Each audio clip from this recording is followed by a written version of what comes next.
Good evening, everyone. I'm here in a quiet bed.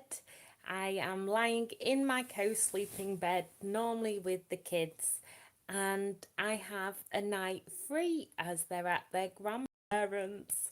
It's really funny being a mum or a parent, I guess, as you crave this time on your own where you get to sleep on your own, you get to go to sleep when you want to sleep.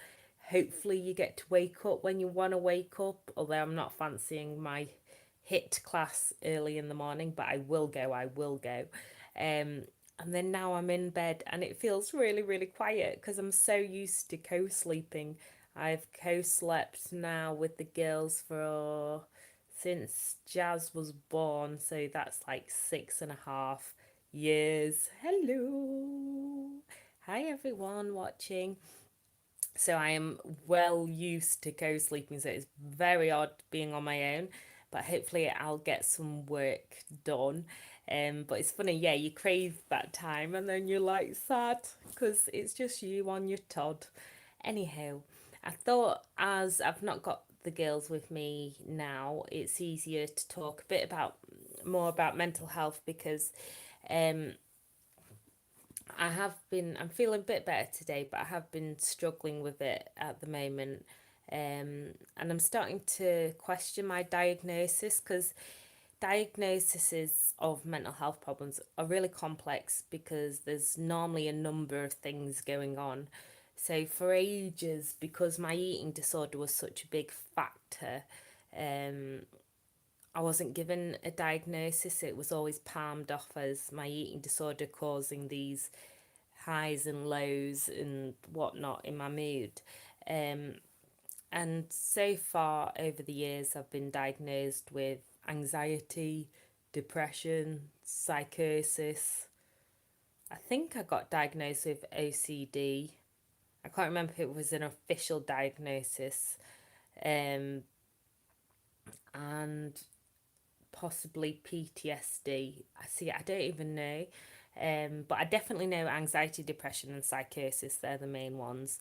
Um, but it's made me recently want to question, hello, everyone watching, um, question them because I know people always say, you don't need a diagnosis. But I find with anything, it's not about having a label, it's just about being able to understand yourself. So, for example, I didn't find out I was dyslexic and dyspraxic until I was doing a postgrad diploma. Hello, everyone, hola. A postgrad diploma in journalism. And then I found out about being dyslexic and dyspraxic, which was a surprise because, like many people, I thought it was just a case if you were dyslexic, it was if you spelt really badly. And I didn't realize how complex it is and all the other things. And I know people say, oh, well, it's an excuse, but actually, it really does help to know more about yourself because then you can use positive coping mechanisms. So now I get support for my dyslexia and dyspraxia. And also, it's just about acceptance. So, like with dyspraxia, where you've got a bad um, sense of spatial awareness, and also you struggle to process things quickly. Um, so there's certain things like driving I always found really stressful. I never felt comfortable driving.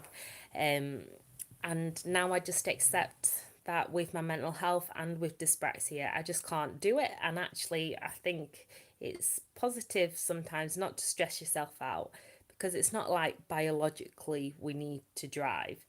Um, so that actually lessens the stress in my life because I just run everywhere with the buggy. And as well with dyslexia, there's so many coping strategies. Like I use green, if I'm reading a long text, I can put like a green sheen on it as that helps with the glare of the text.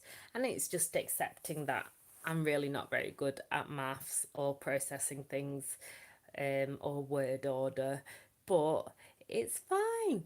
And the more that I know, learn about myself, the easier it is to cope. So that's why I think I'm going to try and get some proper like assessments done, because I would like to know like an up to date diagnosis, because I'm on a lot of medication. Um, and whilst they kind of put a plaster on the problem, I don't feel it properly fixes or resolves the problem. Um, like definitely help, I think medication, as I couldn't stop taking them, I do rely on them to live. Um, but I would like to know more. I guess the problem is it's really difficult because in the UK we're lucky to have the NHS, so we get free appointments, but I only get 4 appointments, I think, annually maximum with a psychiatrist. The rest I have like regular mental health appointments with a nurse. Um, so I don't know. I'd love to know, would you go private? I'm always a bit funny about going private. I think it's from being from a working class background. But I'd be intrigued if you've had a diagnosis, whether how you got there.